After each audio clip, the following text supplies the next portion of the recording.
Good, yo. We good. Yeah, we good now. Technical fucking difficulties, all right? First guest on it. Blackout edition. Let's fucking go. Ladies and gentlemen, may I present to you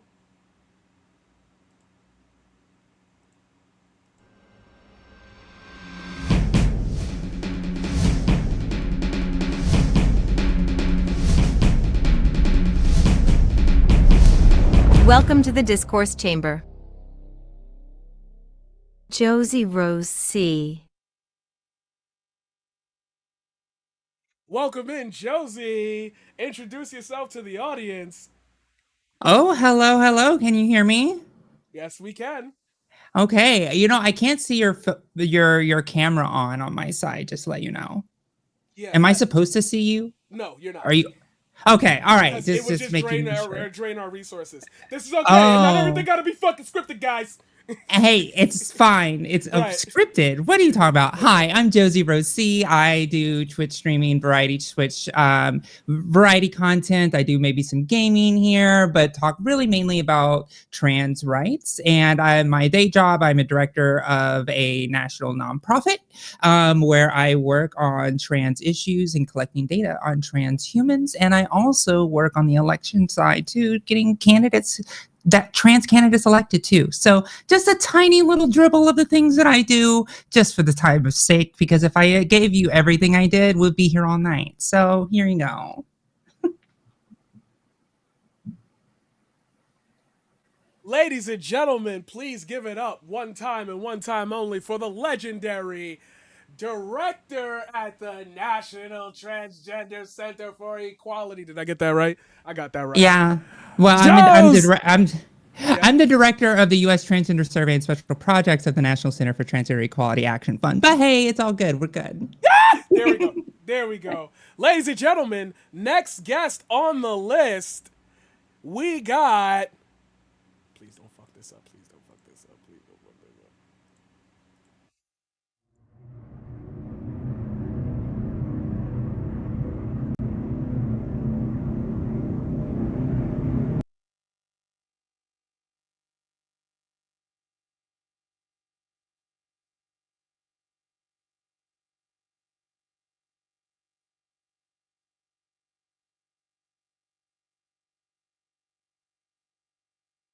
Globus the Elder, the dominant hominid. We're going to replay that because apparently you guys could not hear that audio. We apologize.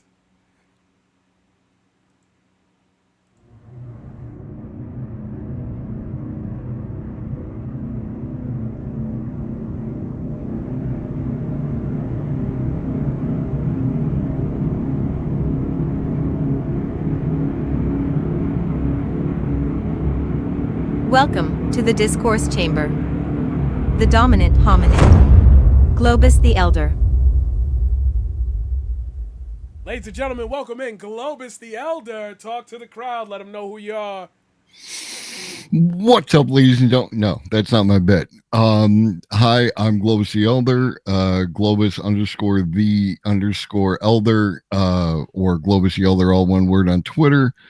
And I talk about AI, I talk about automation, I talk about robotics. And as far as I can tell, I'm the only person talking about those things on Twitch. I'm easy to find. Come find me and come join the conversation because it's important. Very nice indeed. Ladies and gentlemen, it's looking beautiful in here. But who said we were done? We got another person coming down to the arena. Ladies and gentlemen, let me introduce to you for the very first time on the Paradigm Shifts broadcast, we have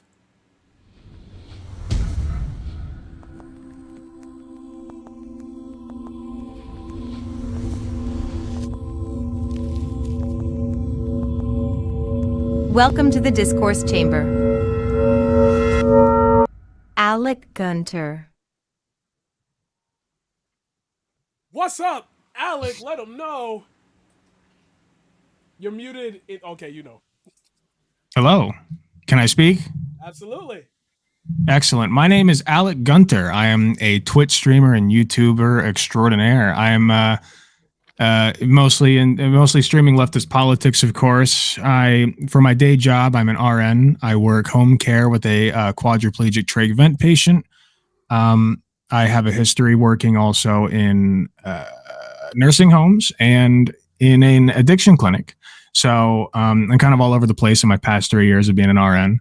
I also have a biology degree from the University of Cincinnati. So transphobes out, biologist is in. Okay, you got nothing on me. So that's about it. I try to do some activism for the LGBTQ community as well. And now that's about it. So there you go. Beautiful. We love to see it. We love to see it. Ladies and gentlemen, last but certainly not least, because we don't do that shit here. Everybody's intros are done and picked randomly. We got the final guest to Blackout Edition. It is...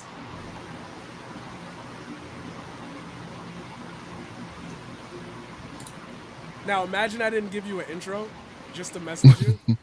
Nah, we got you, bro. I just wanted to see if you was gonna be surprised when I threw you up on the screen. Ladies and gentlemen,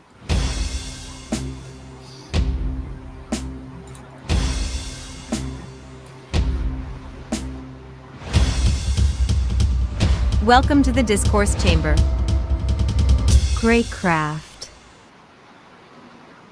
it's the motherfucking Greyecraft in the building. Hell yeah, hell yeah. How's everyone doing? What's up? Welcome. Introduce yourself. My name is Josie Greyecraft. You can also call me Cult Leader. You can also call me Daddy or Mommy. Doesn't really matter. Pronouns are he, him, his. I do leftist politics, kind of like everyone else on this panel. But we also do advocacy for 12-step recovery from a leftist, non-Abrahamic point of view, as well as spirituality, religion, philosophy, from a little bit of an alternative, unorthodox perspective. But most of the time, we just dunk on chuds and transphobes and homophobes and just pretty much anyone to the right of center, especially centrists. We also just chill, play video games like any other shitbag on Twitch.tv. So there's that. Thank you for having me on. Really appreciate it. And as always, hello everyone else on the panel. You're all lovely people. Glad to be here. Hope you keep that energy up. Ladies and gentlemen, it's time for us to go to the main set so you can see your 4 participants for the Discourse Chamber Blackout Edition. Take a look at the realm of people we got here today. You might have also noticed a clock sitting down at the bottom of the screen.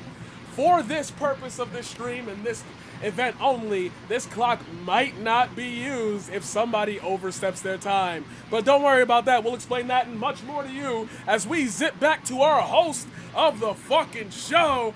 It's the man, the myth, the legend. Why did my light turn red? What the fuck? Whoa, I didn't do... Y'all saw me. I didn't even have the phone in my hand. Nah, I'm getting railroaded. It's the system. They never want to see a black man.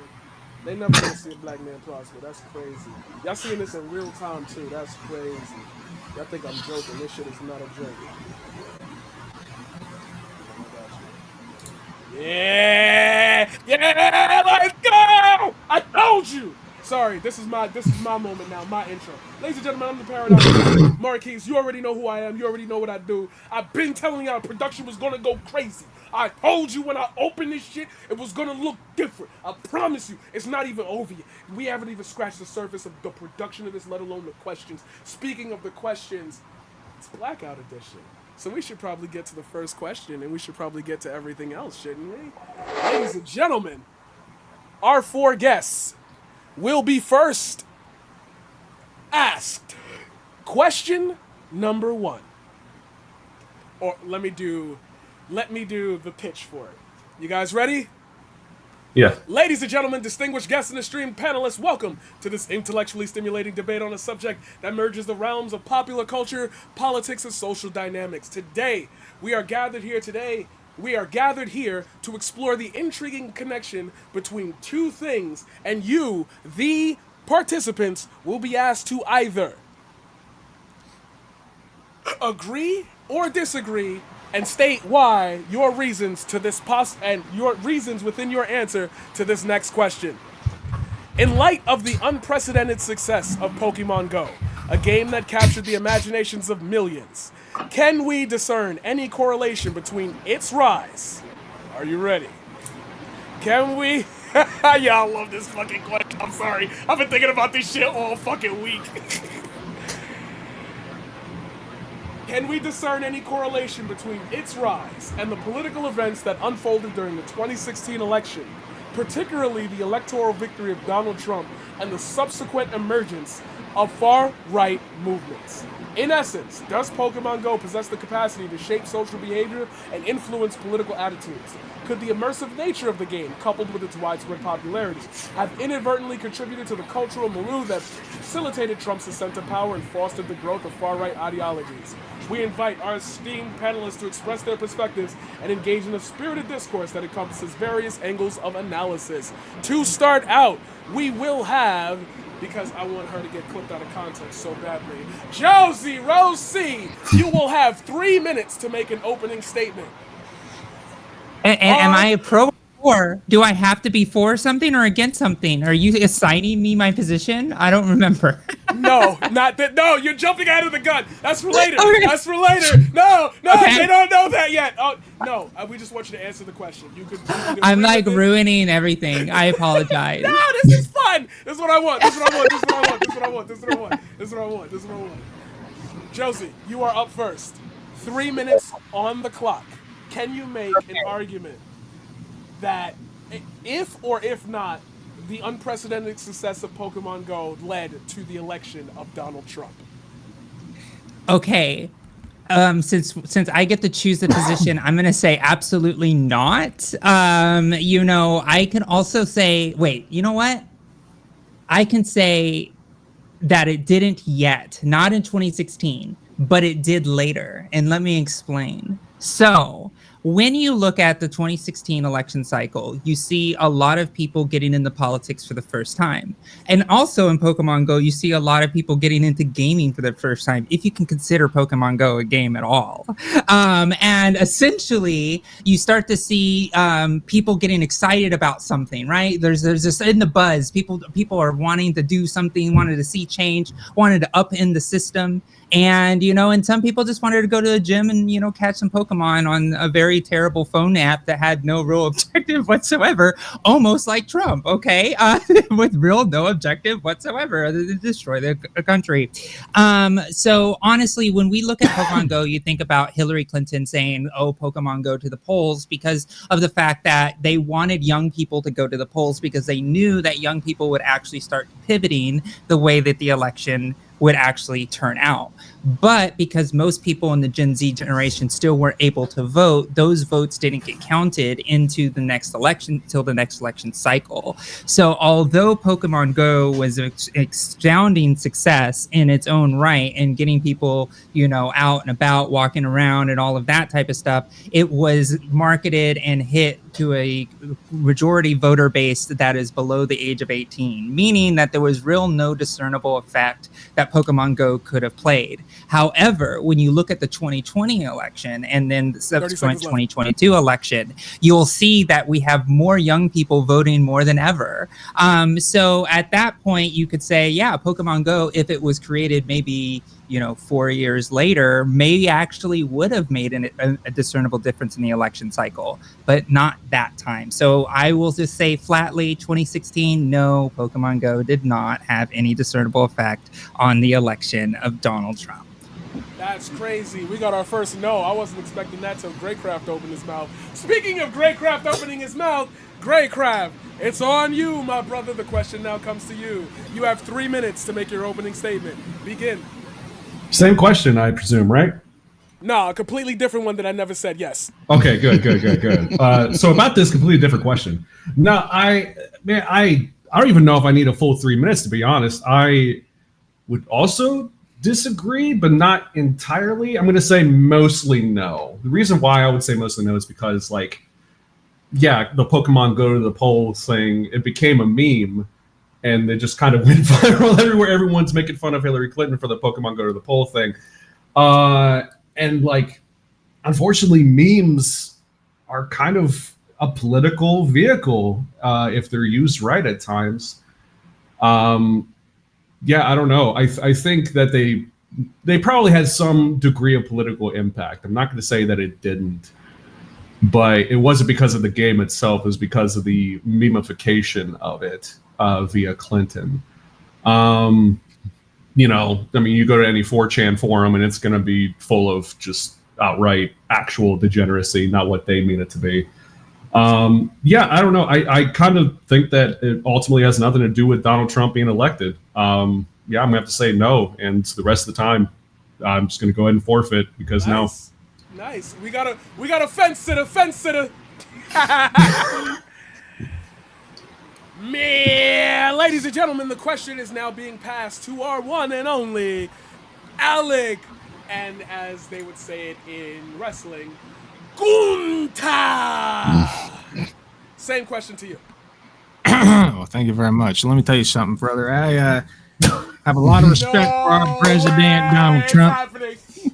And he's still our president, mind you. Now, Donald Trump, what a lot of people don't know about him is he was a big Pokemon fanatic, much like myself. You can see I've got the Pokeball here from Pokemon Arcane.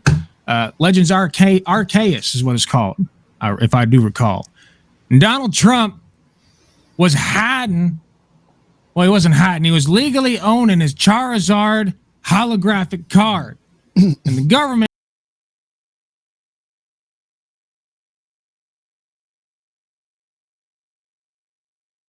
knew that he held that card, and it's a very powerful card. Let me tell you something. So, how does this have to do with his 2016 election? Well, I'll tell you. Hillary Clinton came out and she tried to cancel Pokemon Go. And so everybody was like, that's not cool. That is, as the kids say, not cool. So they went ahead and voted for Trump. And that's what I think happened. But in all seriousness, I think that what we tend to forget in 2023, the year of our Lord and Savior, is that back in that year, it was not nearly as politically divisive as it is now, at least not to the general broad public. So the impact that Pokemon Go would have had would have been like people coming together. That you would have thought that would have had the opposite effect, where it would have helped Hillary Clinton. But since it was so, we had just had 8 years of Obama. Hillary Clinton wasn't doing so hot in the polls anyway. And so Donald Trump came along and just kind of wowed everybody. So do I think that it could have diminished his numbers slightly? Perhaps. But no, I do not actually think that it helped Donald Trump.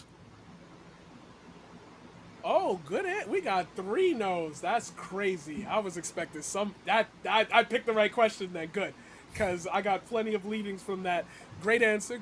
You've all given great answers. I just want to appreciate y'all one more time for setting up and coming through here. Ladies and gentlemen, last but not least, we have the dominant hominid. Monsieur Globus, the question goes on to you. So we're going to make it a clean sweep because I'm also a solid no. On one side, there was a game that preceded Pokemon Go, and it was called Ingress, and it was the platform that Pokemon Go was built on. It's just that Pokemon Go was very popular, or Pokemon was very popular, which led to the explosion of that as a thing. People want to be the the Pokemon trainer. They are willing to like Pokemon Stadium gives you one aspect of it. This is more the walking around like in the role-playing game aspects of it.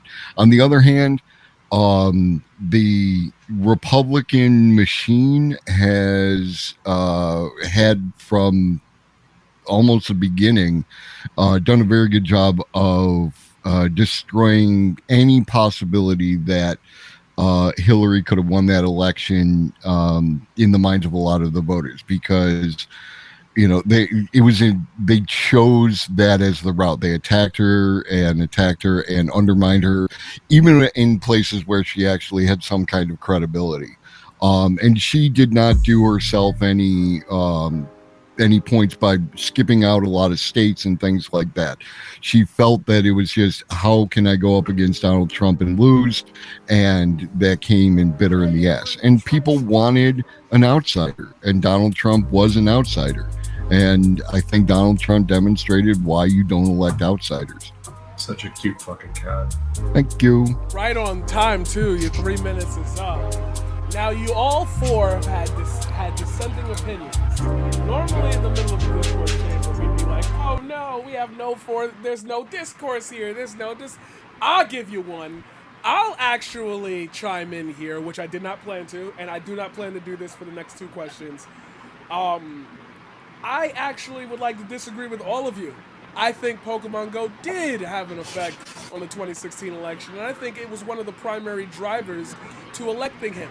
And the reason why I say that is simply this one thing. Is it possible that we could see this as a lull or a dulling of the masses? As you said, Josie, Pokemon Go specifically targeted people in that age range of 18 to pretty much 25. Everybody was going outside. There was no ever thought of a pandemic. It seemed like life kind of flowed pretty beautifully for people in 2016 when it came to Pokemon Go. Now, for us personally, I've talked to all 4 of you, so I know 2016 is not everyone's favorite year. But in the general masses, I think I can make an assertion that more people started to hang out with each other. More people, AC noise coming through. That's Greyecraft. See what I mean? It's not me. Anyway, I would like to make the case that I think a lot of people had not really put politics on their list because they were so consumed with the idea. Like, you saw the masses of people going to collect Charizards. You saw when a new Pokemon was dropping, everybody was going outside to that specific area. There was so much, unification from that game that I feel like if you were to bring up politics in the middle of playing the game, people would have looked at you crazy. I think that what we miss is, as we start talking about digital media, social psychology, I feel as though the main voter base that kind of took 2016 as a joke, because as you guys remember, people did vote for Harambe, and yes, I'm making another case that those votes and the other wasted votes led to the election of Donald Trump, because we were there, we saw it. Why was that so prevalent? I think that Pokemon Go was a major driving factor in keeping people so glued to their phones without giving a shit about anything else, that they just let it. Oh, who cares? Donald Trump's not gonna win. I don't need to vote. Who's gonna vote for Donald Trump anyway? Let me go catch this Charizard. Anybody have a retort to that? The floor is open. I'd actually like to put a little nuance on my take. I'm not. I would have to go back and see exactly what Trump was talking about during that time, because back then he was talking about like LGBT people being on his side and stuff, and it was all over the place. And like I said during my opening, it was a lot different. We lived in a different country, basically, politically speaking. Like, you didn't have all of these people who were just so fervently active on the right, and in such a fascistic way, and quite frankly, a deluded way. Your average conservative back then was like a colorblind, as long as you're keeping it out of my face kind of guy, like if you're gay, whatever. Like, that was your average conservative. And you could get along with most of them in like casual conversation. And if that stuff ever came up, well, you just kind of brush it off. So I do see your point. I don't know how much Pokemon Go would have impacted that. I think Pokemon Go in that instance would have been more of a symptom rather than like a cause. Because what I think the main driver of Trump's success was memes. It was memes. He memed his way into office. It was primarily driven by 4chan, though, if I had to make an assertion here, not by Pokemon Go. So do I see where you're coming from? Yes. I think that it could have had an impact, but I think it was more a symptom of the fact that nobody was really paying attention politically. Obama had just been in office. Everybody was pretty sure Hillary was going to win. And so we were just kind of, we sleep, right? We sleep. That really was what was going on back then. So I'll stand by my original take, but I do like the nuance that you've added to it. Yeah, and I will say this right now. You can't say that just because Pokemon Go was exciting and Trump won. Like, it's like correlation equals causation. It's like, did you know that more people die of heat strokes when the asphalt is soft? And then blaming it on soft asphalt. No, it's because the hot air makes the hot sun makes the asphalt soft. So honestly, I think when you start looking at, as a political organizer, somebody who is very active during that portion of the campaign, one thing that is very clear is during that election cycle, Americans really wanted to get their voices heard in an election cycle that was so divisive. And over decades of time, people were told that the third party vote is throwing your vote away. It's throwing your vote away. Why would you vote for the third party? You're throwing your vote away. So people in America were like, you know what? I'm not going to throw my vote away. I'm going to vote for one of the other parties as a protest vote. And I believe that is the actual cause of the election of Donald Trump, was that people were just like, I'm fed up with the system. I'm going to throw my vote in the opposite direction to make sure that my vote is counted and not thrown away. And we could actually see what this change could actually do. So I think that the popularity of an app is just causation versus correlation. And I will just say this, I don't believe it was 4chan either, right? Because at the end of the day, 4chan is such a small little segment of like the internet, just like people playing an online game is a small segment of the population. You're talking about tens of millions of people that are voting. So there was something deeper in society that gets a president elected, and it isn't an app or a website. Greyecraft, please respond. Yeah, no, I actually, I am 100% with that. That's like what I was thinking the whole time was like, maybe not Pokemon Go or really anything specifically. I think it was, I think Alex said something about a symptom of the problem. And like, I think really what it was that like, at that time, yeah, like we kind of just were fucking done. We were fed up with the system as it was, business as usual, go to brunch, liberals, and just, we didn't want another Bush Jr., but we also didn't want another Obama. I think it was just apathy, a lot of it. It was just kind of like, I'm just gonna play this fucking game. I'm gonna, oh, we got a rare Pokemon. I was never a Pokemon fan, okay? Whatever, boo me if you want. But like, I just think a lot of that was just people just didn't give a shit anymore. And that happened to be the outlet of the time for a lot of people who were lackadaisical with their politics. And then we saw the result after that when people were not Pokemon going to the fucking polls like they were asked to, yeah. Globus the Elder, please respond. Yeah, I'm gonna disagree. Like, there's no simple solutions to complex problems, and there's no single thing that you can point to and say that is why Donald Trump got elected. It is a culmination of a variety of small factors that all accumulated in that. Another factor is, like Josie pointed out, how the third party voting, but in certain states, and in those certain states, because of the Electoral College and yada yada yada, that a very small, it doesn't have to be millions, thousands of voters made the difference in that case.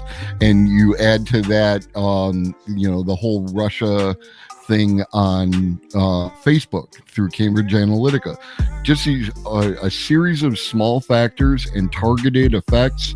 Combine those all into one big thing, you end up with Donald Trump. There's no one thing. And people really, Bernie and whatever, people need to not do that anymore because it's causing a problem. Let's move forward and realize that whatever you're saying of why the election was lost is true, but also everyone else is also correct. Very nice. Ladies and gentlemen, I am not, and for my audience, I'd like to let you know we are not in the business of dragging shit out. I don't need to hear no more. I've gotten my answer. Remember, ladies and gentlemen, don't be nervous, but there are 3 judges watching your performance right now, and will give you a grade score for a win or loss in not only each topic, but overall. All of the guidelines will be given to you, and you will be explained how you were graded after the show when you receive your exit form. Ladies and gentlemen, moving on to question number 2. Thank you for your time and your energy. I think we could sit here for hours and talk about all of this stuff. That's why I wanted to really do this show, because, like, you see what happens when you get regular questions that aren't fucking insane. You guys ready for question number 2? Ladies and gentlemen, distinguished guests and esteemed panelists, we're getting to the meat of the bones. This question was changed about an hour ago because Josie called me, and now I'm trying to stick her. In light of the Supreme Court's decision regarding affirmative action, was it judicious? Was it so? I ain't smoked yet today, and it's 8 o'clock, bro. I'm trying to get a backwood in this bitch. In light of the Supreme Court's decision regarding affirmative action, was it judicious and justified to strike down the policy?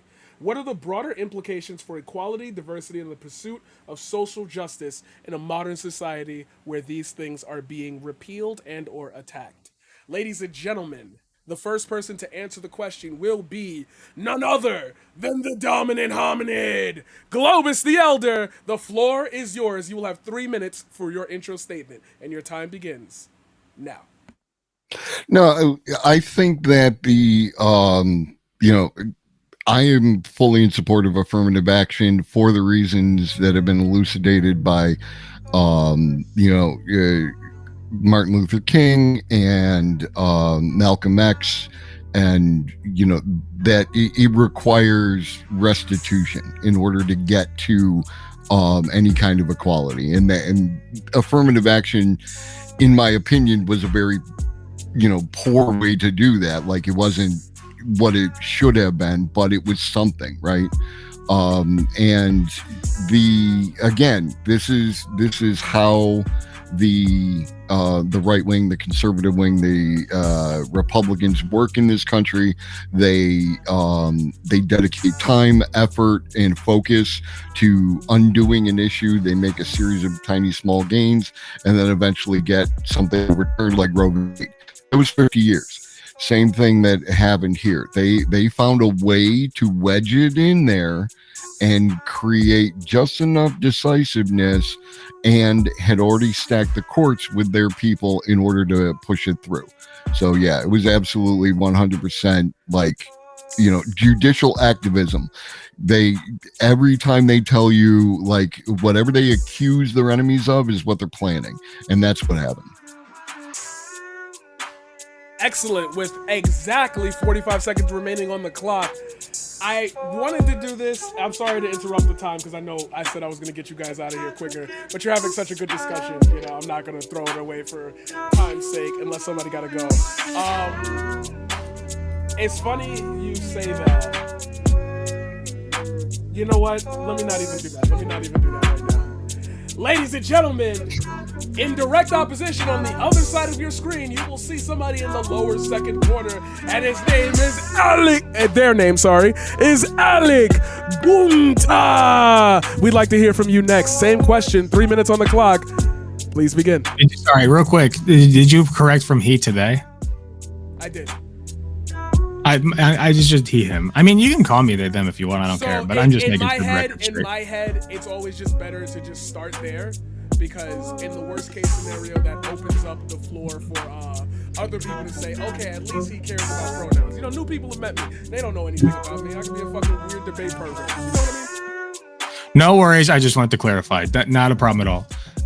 So what? Can you just repeat the question again real quick? I apologize. Absolutely. No, you good. In light of the Supreme Court's decision regarding affirmative action, was it judicious and justified to strike down the policy? What are the broader implications for equality, diversity, and the pursuit of social justice in a modern society where these things are being repealed and or attacked?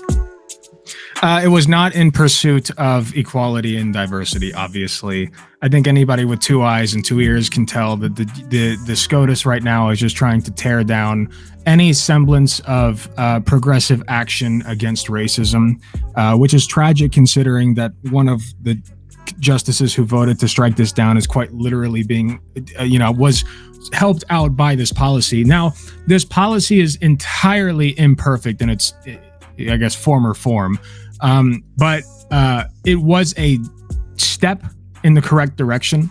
I think that these days it would be very difficult in many instances to determine whether somebody's race necessarily indicates that they need additional help, especially because it's been a long time since we should have given reparations to the Black community after freeing them as slaves. And since that time, there's a lot of mixed race people. There's a lot of immigrants from African nations, and so it can be difficult to determine, like, is the root of your problems stretching back from that point. I think that the best solution would honestly be to consider race when making these decisions, so that you have a more diverse population. But ultimately, what we should be working toward is a system whereby we're helping people who are the most economically disenfranchised. To many people, that might sound like class reductionism, but in my opinion, if you're going to acknowledge that the Black community is disproportionately affected by economic insecurity, then it would stand to reason that if you help people on a class basis, on an income-driven basis, that would disproportionately assist Black people and thereby fulfill the ultimate goal anyway. That's my take. Like I said, this is obviously not a step in the right direction. If I could dismantle the whole system and rebuild it myself, I would, and do it on a class-based system. But 5 seconds. I think I answered the question. I think I answered the question. Nice. I want you, and I'm not going to spoil anything, but you brought it up. I want you to just keep that thought in the back of your head. That's all I'm going to say.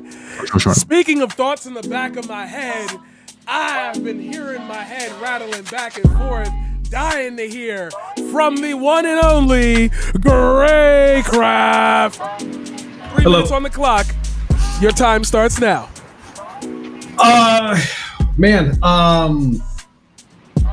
First of all, let's just get one thing straight real quick. We have a rogue Supreme Court. It is what it is. It's Dunions. There's the third branch has been compromised. We have a ultra conservative, ultra right wing Supreme Court. The three, and two of those three are milquetoast to say the least, aren't really going to be too effective against what is quite obviously a fascistic subversion of a third of the United States government. Now, as far as affirmative action specifically goes, I don't know, ultimately it was a Band-Aid on a much deeper wound, systemically speaking.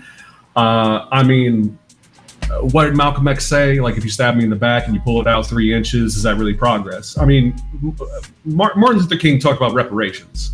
Not color of skin, but content of character. Yeah, okay, but what about the content of his character?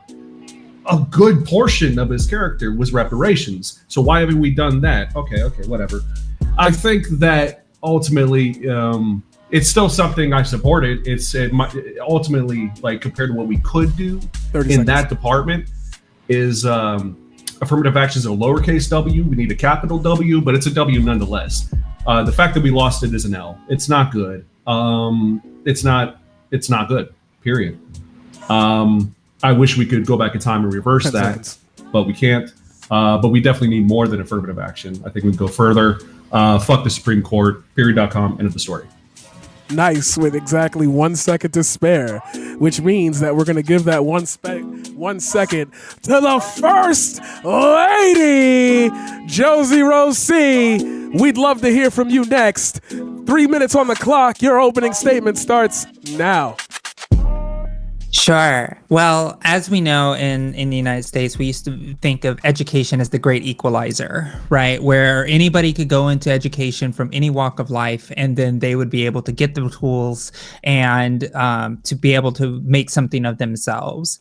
And with affirmative action, because of the historic racism that was systemic in our country, where Black and brown folks weren't even allowed to go to universities across this country, there was a situation where you needed to balance the book, right? You needed to make sure that you institutionalized diversity in a world that still is racist. Our society is still racist. It's not just systemic and something of the past. It's something that is still rotten within our society. It's not just institutions. Institutions are allowed to succeed in society. So we use these tool sets to ensure that we make equality part of the law of the land, to ensure that we create that great equalizer. And what is so, and I will repeat that the fact that the Supreme Court is completely taken over. It's an extreme radicalist agenda of 6-3 majority, and it's extremely scary.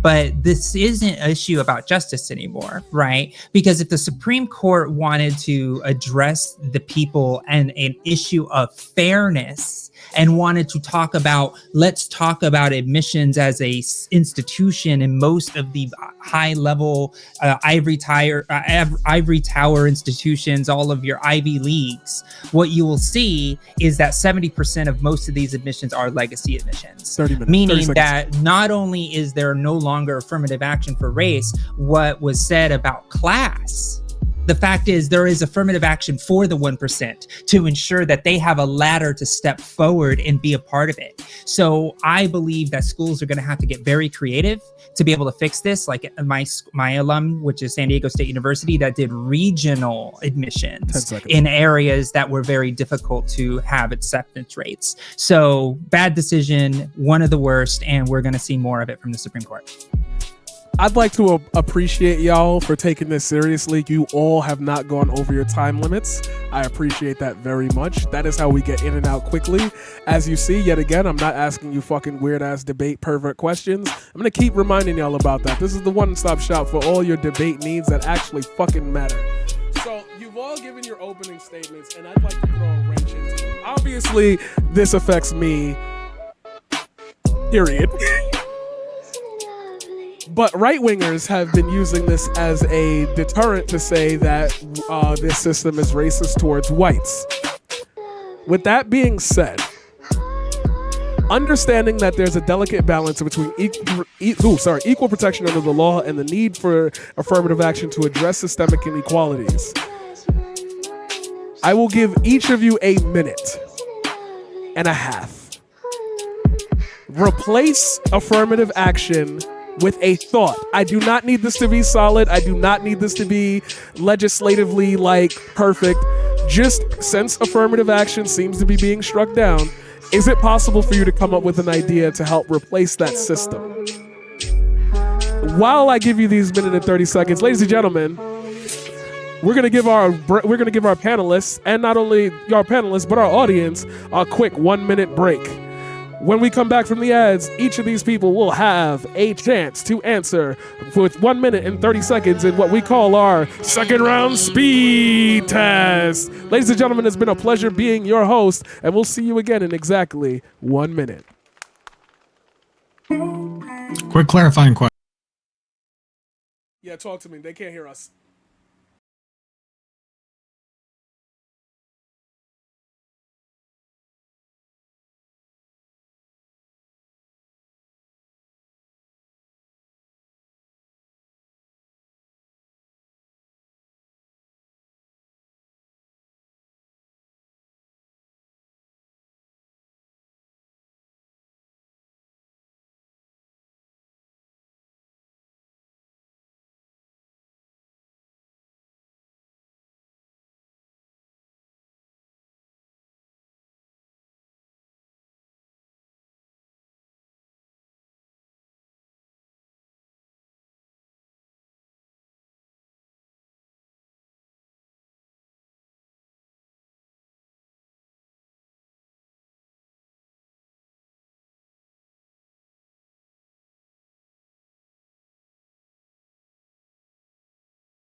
Enjoying your evenings today.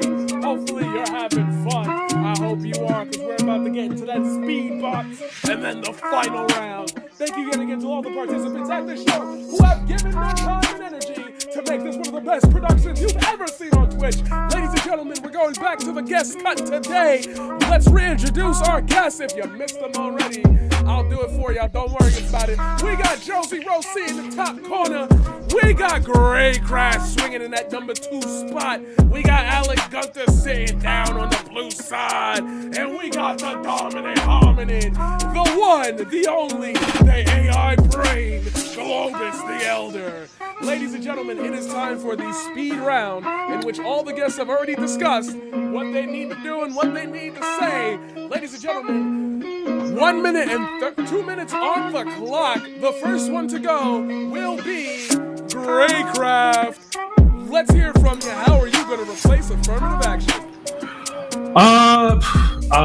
Man, that's honestly a very good question. It's a little bit, that's going to require a lot of nuance. I do think an economic approach is probably the most direct and most fruitful when it comes down to affirmative action directly. But honestly, I think, if you don't mind, I think what's really important that's on par with that, first of all, reparations, motherfucker.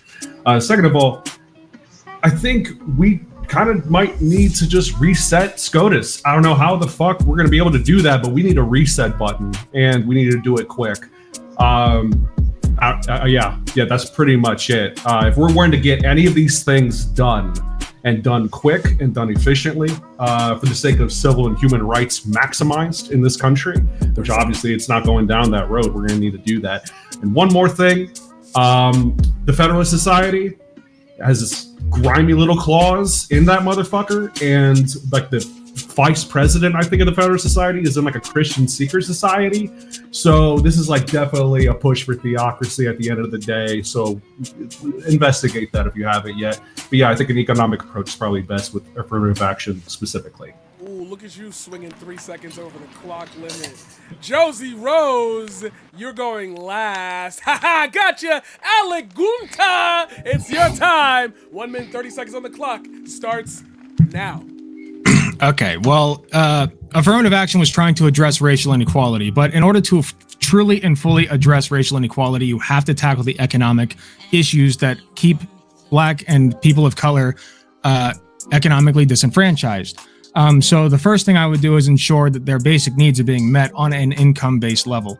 Second thing that I would do is, well, I mean, it all goes hand in hand with like free housing, etc. But if you want to get specifically about education, college education is entirely public now. It's not private anymore. People don't own colleges. We have represented individuals through the Department of Education that oversee the admissions processes, make sure that everything is being done fairly and in a non-racist way. 1 minute. That way you can also get rid of the grandfathering that goes on, which is complete bullshit, the legacy admissions, whatever, and just overhaul the entire system. It's a radical solution, not one that's likely to happen in our lifetime. And make it free, obviously. Because that would solve a myriad of other issues. Because the primary thing that's keeping Black and people of color from being able to enter these institutions is economic inequality. So make them free. democratically elected individuals for each, perhaps for each college, but at least for each like area, just to oversee these colleges in the admission process. I think that would be a very good solution, if not radical. You know what's radical? AI is radical. You know who talks about AI? The man with the beard. Globus the Elder, you got 1 minute and 30 seconds. Pop it on for us. Yeah, so first off, a lot of what I would, advocate for in this scenario has a lot to do with what I talk on my channel, and, it starts with, it's similar to what Alec was talking about. We're talking about satisfying the bottom needs on Maslow's hierarchy of needs, food, housing, all that kind of stuff, investment in the neighborhoods, and no more private schools, no more charter schools, all public, top to bottom. The advantages of having an educated talent pool to draw from, they can't be overstated. And as we go forward, we're going to need more and more creative people. I feel that the way that AI is going to seriously disrupt the nature of the economy, we are going to have an opportunity to implement something new, and we need to take advantage of that. And that's it. Free from top to bottom, investment in the community, all those kind of things. It's really basic, but come by the show and you can see more. Oh, with the plug at the end. Well, I'd love to make a joke here, but unfortunately it's a little too much for right now, so I'm just gonna have to text that joke to somebody. Speaking of texting jokes to somebody I have not stopped blowing up their phone with to make sure she's okay because she be doing too much. Ladies and gentlemen, last but not least, we got Josie Rose. You got 1 minute and 30 seconds on the clock. Oh, 2 minutes, sorry. Bring it to us. Time starts now. Always shortchanging the girl. I get it. All right, I can do just as much in 1.5 minutes than the boys with 2. It's fine. I just wanted to say that the first and foremost is a radical way of changing the way that we fund education, which is making education free. That's the number one top line, has to be done. And then there are a few things that would input this that actually would help things. First, getting rid of legacy admissions, because most of the legacy admissions are people who are predominantly white. Second is getting rid of standardized testing as a requirement to getting into a lot of these elite universities. A lot of these standardized testings for you to get a specific score is usually a class or a tutor that a person has access to do when they're in high school to be able to score higher. Therefore, there's an economic disadvantage of people that have the ability. That's why SAT scores, higher scores usually go to the higher income because they have the tutoring.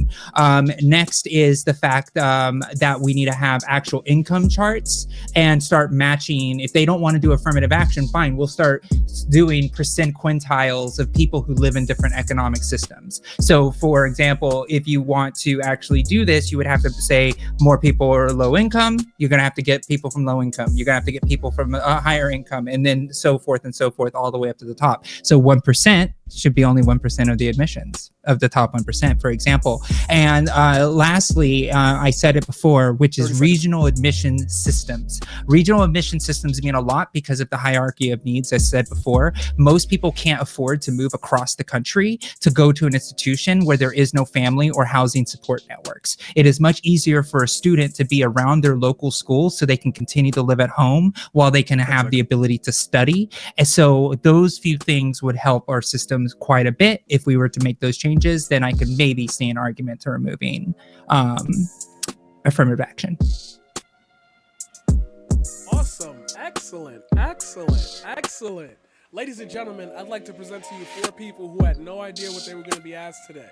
But as standing political, social, economic engineers with their own thoughts and opinions and ideas, you know for a fact that weirdo freaks will say and ask you, oh, so if affirmative action is bad, what would we replace it with? You just got 4 fucking answers. If these 4 people can figure it out, the government can. That's what I'm here to prove. I told y'all I'm getting y'all the good clips. Told y'all we getting the good clips. I don't want to stand on ceremonious ground. Hold on, give me 1 second, sorry. A judge is messaging me. A judge. Being judged. We're being judged, everybody. I knew it. It wasn't just the internet watchers and our Twitch audiences. I told y'all, Paradigm always watching. We got eyes everywhere. All right, that's great. I think we all understand the court's decision on employment practices, workplace diversity. We definitely talked about unintended consequences. We talked about alternative approaches. Let's not stand on ceremony anymore. Question 3. Are you ready? Same rule. 3-minute opening statement. This one gonna really test your leftist brain. And this is what we are looking for to see who... Now, I'm not gonna say this is the decision on who's gonna win, but this one will really rattle you. All right, ladies and gentlemen, question number 3. Oh, they not ready for this. Ladies and gentlemen, distinguished guests and esteemed panelists, welcome to yet again another intellectually stimulating conversation/debate on a topic that lies at the intersection of politics, public trust, and the role of elected officials in a democratic society.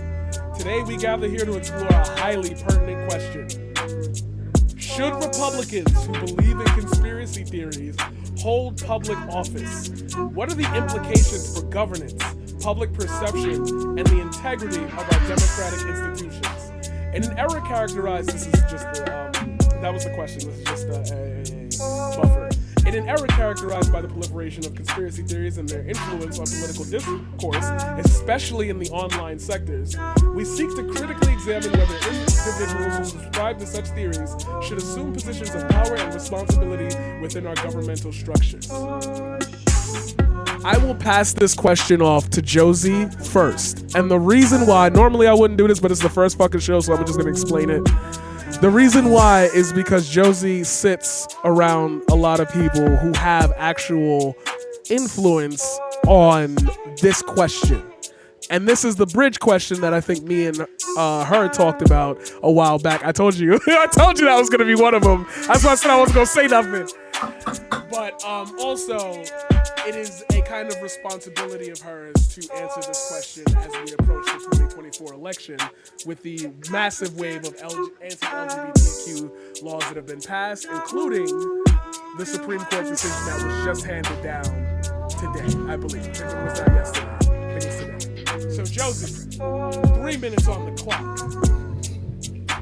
Your time begins. And the direct question is, I'm so sorry, is no, that... I did that, yeah. Should Republicans who believe in conspiracy theories hold public office? What are the implications for governance, public perception, and the integrity of our democratic institutions? Okay, so start my clock now. Yes, ma'am. Okay. So I reclaim my time. Anyways, I want to say right now that constitutionally I could not say yes to that question, that they shouldn't be allowed to hold public office, because what is that going to look like? Is that going to look like, is somebody like, we go through and look at somebody's ability to be able to say these things? And also if you look at the John Stuart Mill philosophy of liberty, you would say that if you don't allow and make a certain thought illegal, it will still exist, but underneath the surface, which is also very, very scary to think about. The fact that it's like, oh yeah, I don't believe these things, but honestly they do in the back rooms, and we would have no way of it being able to expose it. You could also look on the bad side of the coin of like the Red Scare, right, where they literally tried to police thought, where they were like, oh, this person's a communist, and then weaponized it to be able to exert power of a certain political power to criminalize the other side. So actually, I'm going to take an approach that probably people didn't think I was going to say, which is I don't think it's possible to criminalize and make somebody unacceptable to be elected if they believe in conspiracy theories, because then that way we'd have to be legislating truth and what can and cannot be said, even though there is a lot of things where it's like public safety, like vaccines and things of that nature, where you're starting to be You can start criminalizing certain things like that seconds. when they actually have implications. But at the end of the day, what we have to do is have a more educated electorate that is able to sniff out when people start having these toxic point of views and opinions to not get them elected, to make it politically impossible to be elected, but with the court of public opinion. That is a much harder case to make, but it's also a less fascistic and authoritarian way of making things. I do not want to police the ability for people to think a certain way for them to be able to hold public office. It goes against the Constitution and everything we stand for in the United States. Excellent answer. Speaking of excellent answers, we like to talk about excellent things a lot around here, including excellent beards, which kind of leaves me not telling you who the next guest is because got 3 good beards here. I'm going with the emo shaved head guy, Greyecraft. You got 3 minutes on the clock. Hit him up. What's your answer?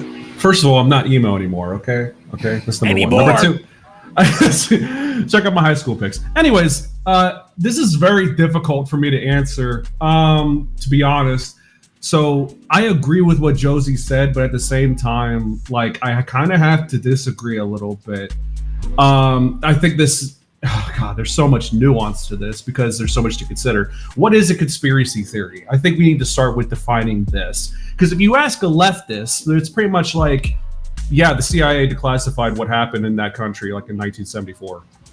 You know what I'm saying? And it's just like that's our conspiracy theory, you know? But if you ask Marjorie Taylor Greene, you're going to get a 180-degree fucking difference, and you're going to get Jewish space lasers and stuff.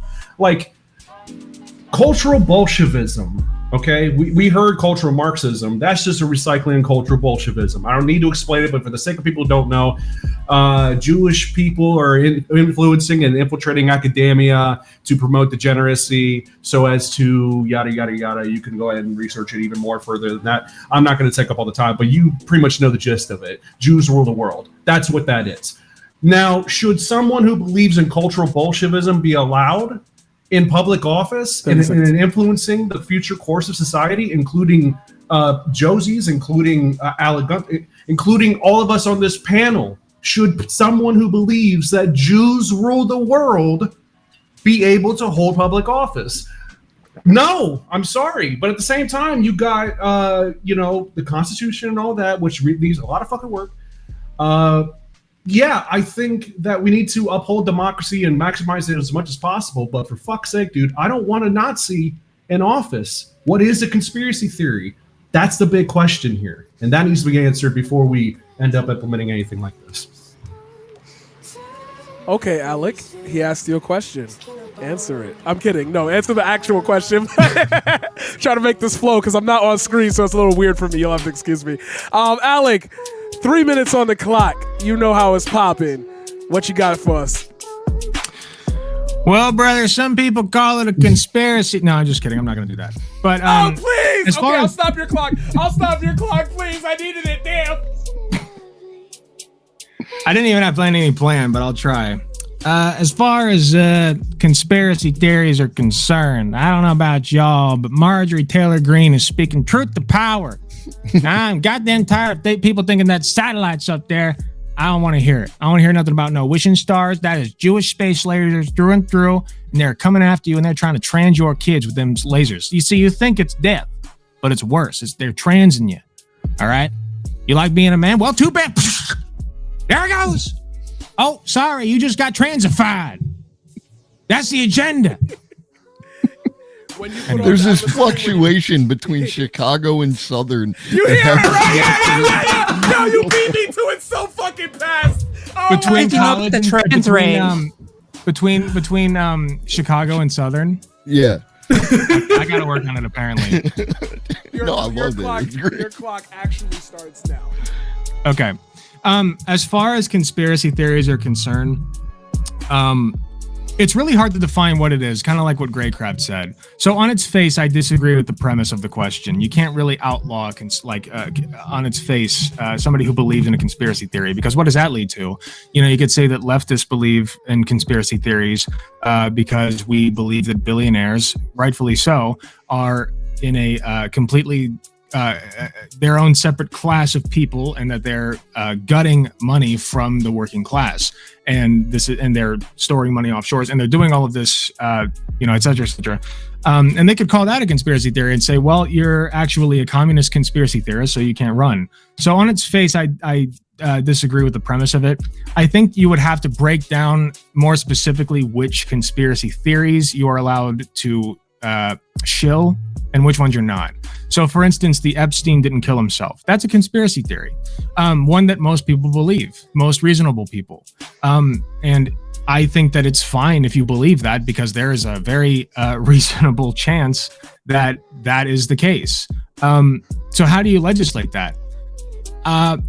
I think that the conspiracy theory in question has to affect a minority group just for their existence. I think that would be the best way to legislate that and say, you are not allowed to shill or promote any kind of message or policy that would disenfranchise somebody on the basis of immutable characteristics. And I think that would cover it.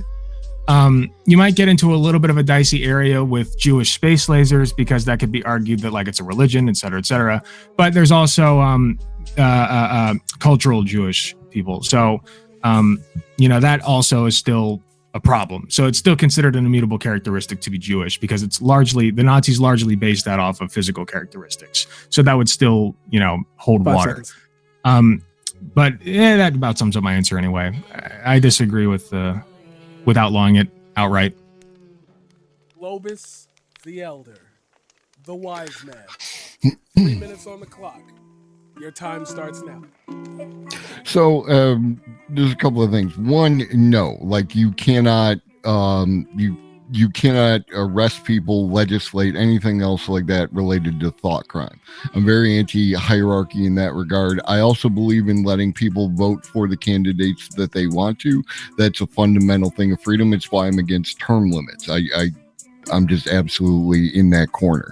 The other thing is, like, I see apparently a lot more leftist conspiracy theories than y'all do, like that somehow NATO is responsible for what happened recently in Russia, and how the Democrats going to Russian interference in the election is a conspiracy on a conspiracy theory, right? Like that kind of thing. So I see a lot more of that. I think that everyone is capable of falling into that trap. And I think that fundamentally, to bring it back to what we talked about in the previous question, it does start with education. When you set educational standards, when you eliminate things like homeschooling, where people can teach whatever they want, when we have a standard that we all agree to in order to move through the echelons of society, this problem solves itself, which brings us back to the entirety of the thing. There are no quick fixes to this. We didn't get here like yesterday. We got here over a period of time where these kind of things built up. We need to fix it by spending a long period of time unraveling these threads, educating the populace, having consensus, those kind of things, and communication. The COVID shit was all related to poor communication from the CDC. Nice, very nice.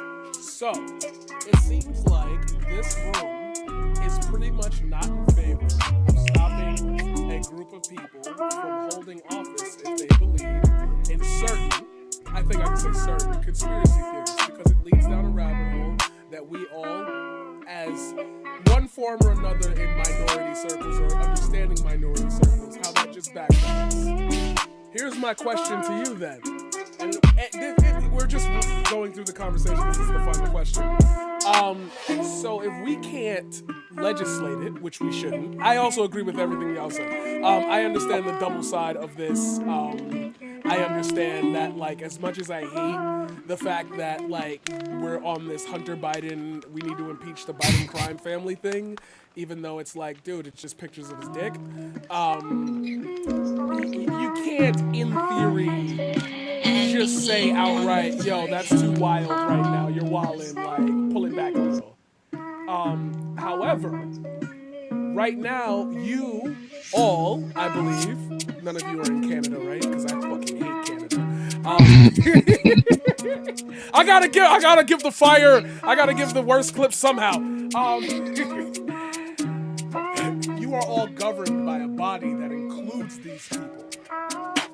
Can you make a case to disclude, or to, I should say, unseat these radical right reformists from office due to, in large part, what they have already done to not only the electorate process, but the many levels of government that we currently live under today?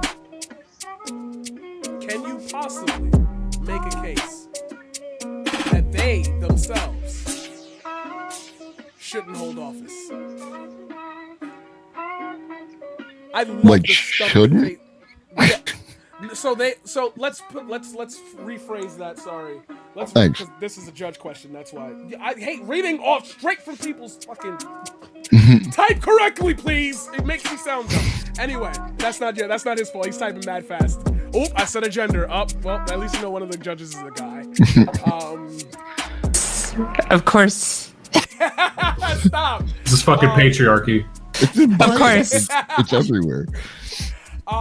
So like Marjorie Taylor Greene they've tried to expel her from certain committees. They've tried to. Can you make a case to expel these people like Marjorie Taylor Greene, like the corruptness of Lauren Burbett? Can you make a case to expel these people from Congress or from holding public office with what they've said thus far? I think they do it themselves. Like that's recently what happened with Marjorie Taylor Greene. Is at least, even if it's non-binding, that Freedom Caucus or whatever nonsense she's up to, said basically that they didn't like her anymore and she needed to go sit at the table with the other kids. And as far as like when you're dealing with Senate has its own issues, but there are ready solutions available that we could implement to resolve a bunch of issues that we have with representatives, and that's a national from the federal law indicating either an independent body or AI generated districts that represent the people in as close as we can get to a fair fashion, and then that problem also will resolve itself. Those people will just cease to be in office. The floor is open if anybody would like to respond. I want to respond. Oh, go. No, please go ahead. I wasn't going to respond to him. You can go ahead. Well, I wasn't going to respond to Globus. I was going to go with my own tangent. So go ahead. You can go. Okay. This is so cute. Look at this leftist debate. You could go. No, I love that. Anyway, continue. That's so funny. But so this is what I look at, because your question was directly about what they say, and there's a lot of systems in place that would prevent people from even getting in office, like taking money out of politics, right? If you take money out of politics, a lot of these ideas aren't popular enough to actually gain enough money to actually win an election outright, and a lot of these people are propped up. So that's the best way to prevent a lot of these folks from coming in right off the bat.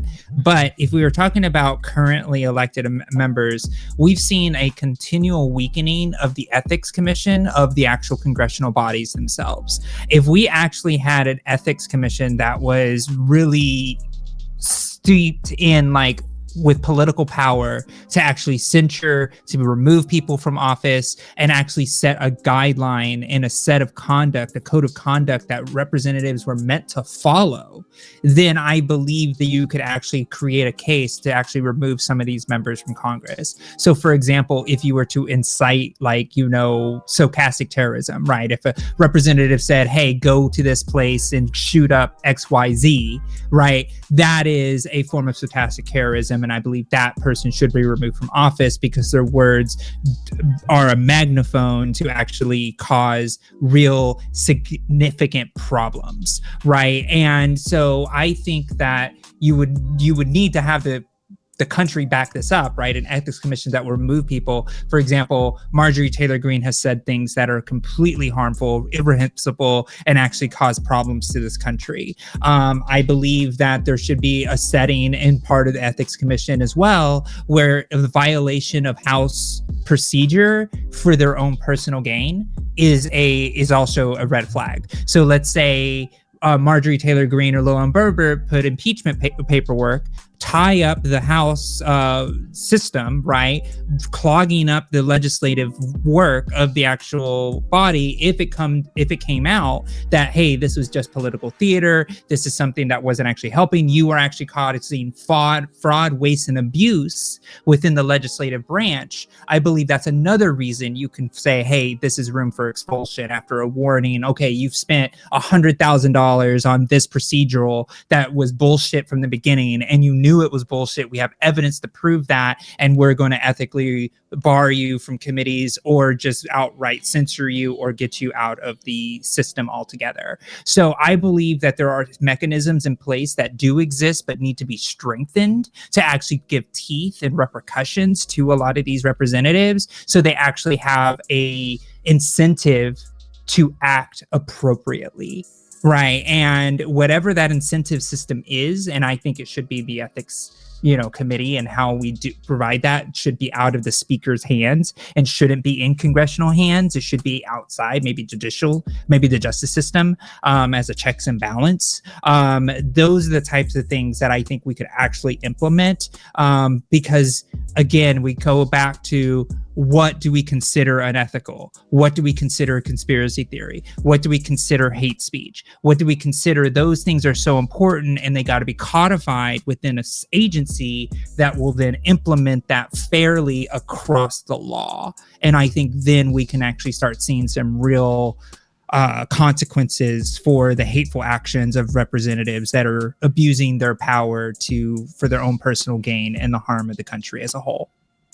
Alec and Gray, I would like you to further the conversation with any thoughts that you might have, and then I will begin the closing segment. Honestly, Alec can go first. I want to hear what he has to say. That's fine. I'll keep it short. Basically, I think that each politician needs to be looked at individually. I'm so sorry, I'm blanking on your name. What was it? Just talking. Josie. I'm sorry, Josie. Mm-hmm. No, it's okay. As Josie was saying, there needs to be an ethics commission looking at each politician individually. I think that's something that our system can do and has the capacity to do. And there's just too many. Sorry if you can hear my AC. There are just too many factors that go into whether or not somebody is acting in an ethical manner. So that's something that needs to be looked at by people who are trained to look at, what are these people saying? What are the consequences of what they have said? What are some possible future consequences, especially if they get elected? Are they threatening democracy? Are they threatening minority groups? Are they threatening to take away rights from people?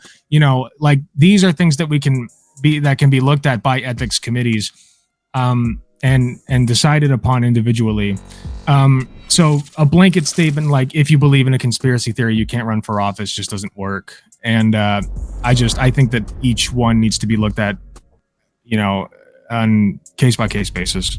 I'm going to run to the bathroom real quick.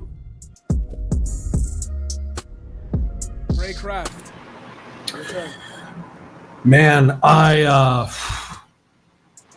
say this. There was an idea I had a while back. I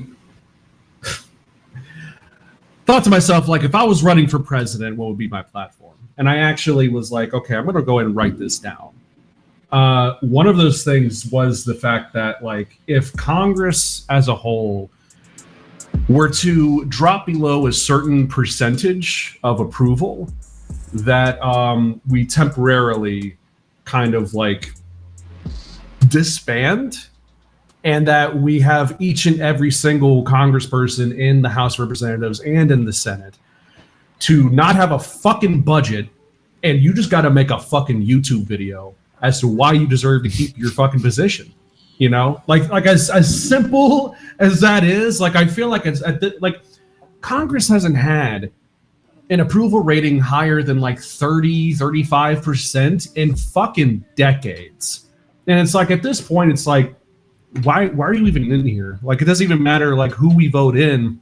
Congress as a whole cannot get higher than that. And so it just kind of seems like, oh, well, this must be a not only systemic issue because of, you know, filibusters and whatnot, but like it just seems like we're just always electing dickwads. And I think people just see through that. Now you add into the mix conspiracy theorist nut jobs, you know, and that really depends on your definition of it. I mean, like, to be quite frank, like I believe in a conspiracy theory. I believe in a new world order. It's just not what they fucking call it. It's capitalism, fascism, and theocracy.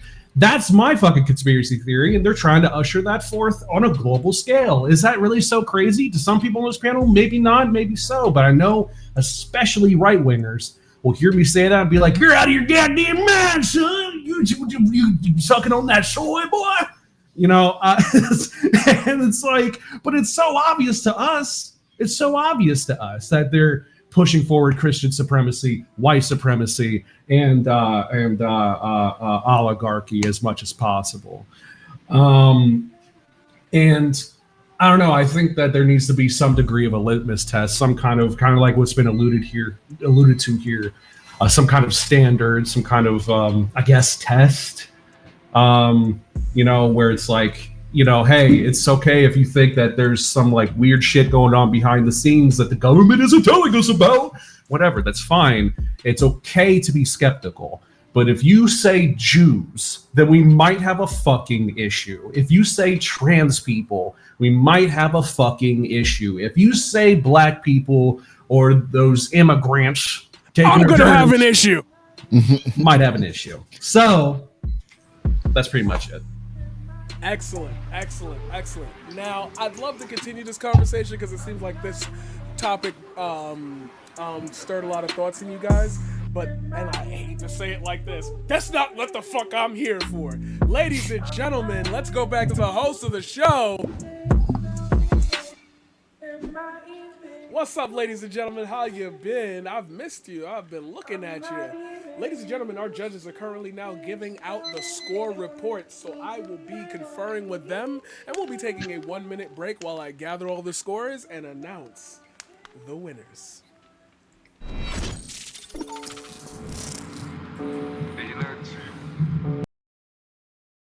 Okay,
Ladies and gentlemen, we're back.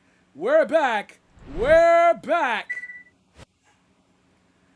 Ladies and gentlemen, it has been an honor hosting this episode of the Discourse Chamber. As you know, I'm the host with the most. I'm the guy who tries to bring the energy.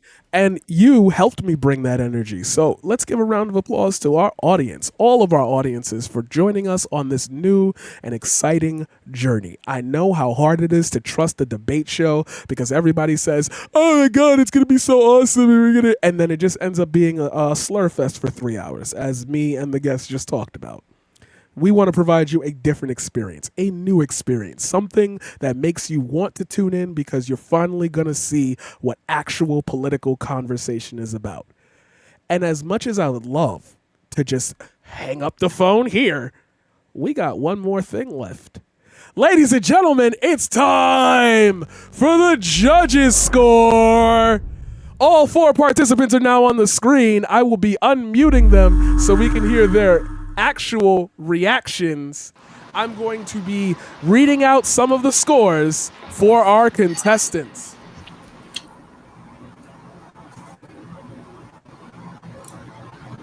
Globus, you received from judge number 1 a score of 103. Out of. Don't worry about the out of. We're gonna give you.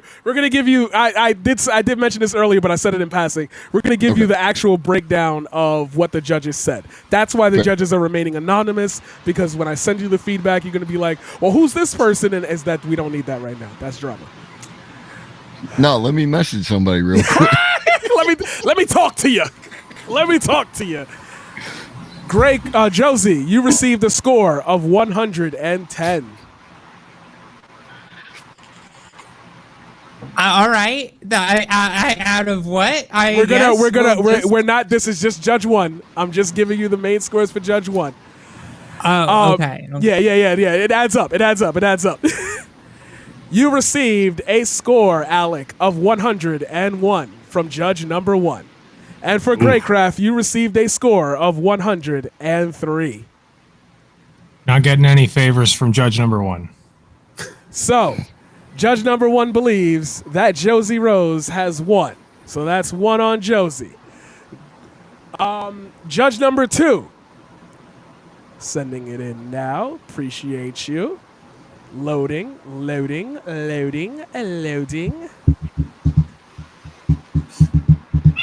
Judge number 2 has scored Globus the Elder at 100. Alec, you have been scored also at 100. Okay. Greyecraft, you have been scored at 103. And Josie, you have been scored at 110. That means Josie takes judge number 2 spot. Now, normally a 2 out of 3 means a unanimous decision or a decided decision. Judge number 3 was very split. And I'm going to tell you why he was very split right now. He's very split because everybody pretty much agreed on question number 1. So he had nothing to go on but the clarity of your arguments and how well you conversed on screen. Because of that, he did not give any scores to any 4 of you for anything other than those criteria. Which means he has declared a winner in his eyes. And the winner, by unanimous decision, Josie Rose. Ladies and gentlemen, give it up. Well deserved. Good job. Yay! Thank you. It's the first stream thing I've ever won because usually these are popularity contests and I have enough viewers. All 3 judges said you did very well. They are also learning how to grade participants. They've done it before. All of them are certified in this. But they also want to let you know, please do not take these scores or this loss or win as anything. It is all for fun. It is just a way for us to help keep track so we can do things like championships or whatever. You're more than welcome to come back on. I will obviously keep y'all on the list. You are the first people I will be hitting up for any of these next things if you want to join or if you know anybody that you'd like to refer to. As you know, no fucking goofies. No goofies. I do No, have to say Goofy. though, they graded Globus in second place, and then they tied Alec and Greyecraft for last. Okay, And well, you know what? a part of that has to do yet again with the fact that everybody's new to time constraints. They said all three judges agreed if this were a 3-hour panel, it probably would have gotten so much more in depth that they would have That's had more true. to judge on. But then again, we are in the business of getting in and out. I don't want to be here for 3 hours. Oh, so what do you think about this? That shit boring. We got shit to do. We got blunts to Right. smoke. We got places to be. But yet again, we must give congratulations to Josie Rose for taking the first place prize. Thank you. With that being said, ladies and gentlemen, I will now allow them each 1 minute to shout themselves out. Tell us how you enjoyed the show. You don't have to do that because you already did that for me. See, I'm glad I got rid of that. Shout yourselves out. Give me your links. Give us a place to find you. Starting with the winner, Josie Rose. Where can we find you? You can find me on social media at Josie Rose C. That's with the letter C, so Josie Rose C. You can find me on Twitter and all social medias as well. And you can also find me on Twitch from time to time, or you can find me here on this great new show that Paradigm has put together. Really appreciate it and happy to come back when I can. So it's been absolutely wonderful. And I, don't get to do this a lot, so it was really nice to be able to come on your inaugural show and take the victory. As much as everybody here was super awesome, by the way. So I really enjoyed being here with all of you, and I really enjoyed the fact that we got to agree on a topic, but also got to see the nuances and different flavors of how we view ideas, which I think is very helpful, and I hope we see more of that. So thank you again. Love it, love it, love it. Globus the Elder, where can we find you? I am the. I am not the. I am Globus. I know what you were about to say. What's up, ladies and gentlemen? I'm Globus _the _elder on Twitch, and Globus the Elder, all one word, on Twitter, and I also got a Blue Ski account and like that. I stream Monday, Wednesday, Friday at 5 p.m. Eastern. Talk about AI, talk about automation, talk about robots, talk about the future from a leftist perspective. You can call me a leftist, I won't get hurt. This was great. Like, as we said when we were on break, I have certain baseline requirements to have a conversation about something. We all agree that people deserve housing and food and that, and we don't have to argue goofy stuff about not having empathy or whatever else like that. So more of this, less of that, and I think the future is bright. AlecGunter, where can we find you, my brother? Gamer moment, muted. Okay, before you start talking, I just want to let you know, because I do this a lot on stream too. I have an alert that tells me when a source is muted but trying to talk, and it makes a sound in my ear. That's why I'm screaming at you, muted. No, it's totally fine. First of all, thank you so much, Mr. The Paradigm Shift, for having me. Beautiful panel, beautiful people, obviously. You can find me at youtube.com/AlecGunterTTV or twitch.tv/AlecGunter. You can also find my Twitter at PunishedAG for no particular reason. You can also find me on Instagram. I'm trying to post more there, especially progress pics, as we're trying to get into some awesome shape. You can find me at AlecGunter _. Unfortunately, it was taken. So AlecGunter _ is what it's going to be. Yeah, I mean, I had a good time. We had good people, and I don't have much else to say. So thanks so much for having me again. I'll tell you this much. A lot of people who meet me say that. You really pretty much covered it, brother. We ain't got much to say. We appreciate you as well. Last, but certainly not least, the cult leader, the father of political sin, I'm giving you that. You can have it now. I'm just giving it to you. Hell yeah. I came up with that one, but I fuck with it. You gonna evolve into that. The father absolutely. of political sin, Greyecraft. Where Hell can we yeah. find you? First of all, you can find me in one of those Chinese finger trap things. That me and AlecGunter are going to melt the bronze medal that we share down to touch tips with. Alec, hit me up later. Number one. Number two, you can also find me at twitch.tv/Greyecraft, GREYECRAFT. You can also find me on not Twitter because Elon is a cuck. I don't have a Twitter. I'm suspended. It sucks, but whatever. It's also a good thing. Fuck Elon. But I do have a Discord. That is the most direct way to get a hold of me. You can also get initiated into the cult. We got a great community. We are growing. If you're curious about that, just, I don't know, come by a stream sometime. I'm usually streaming every Friday for about 8, 9, 10, 11, 12 hours. I don't fucking know. It just really depends on how much I feel like streaming. Paradigm Shift, thank you again for having me on. And congratulations again, Josie, on the gold medal here. You were definitely a golden soul, as I can most definitely tell. Globus, we need to have another collab sometime. It's been too long. Yeah, thank you for having me. Ladies and gentlemen, with that being said, let's bring it back to the host of the show. Hey, it's been a pleasure It's been a pleasure having you guys here watching.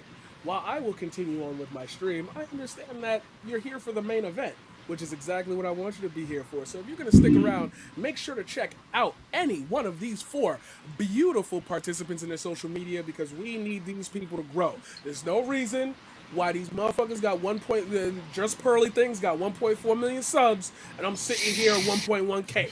Where Globus is sitting under 1K. Greyecraft sitting under 1K. AlecGunter, he got his YouTube shit, but it need to be bigger. With that being said, I am one not to yet again stand on ceremonious ground. I am literally going to shut this room off. Ladies and gentlemen, and all those in between and outside of the beautiful Technicolor rainbow, it has been an honor and a privilege being your host. Thank you for taking this seriously, and thank you for me never having to actually moderate the conversation, because that was huge the first time I tried this, and look at that, I ain't had to mute nobody.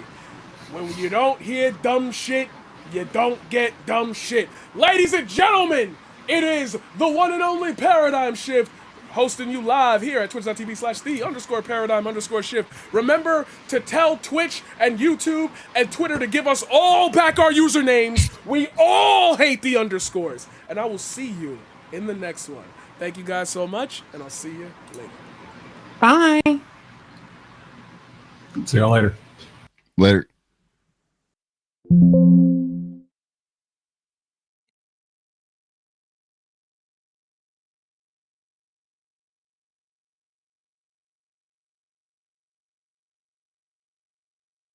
This is Blackout Edition. All participants do not know their opponents, nor does the audience.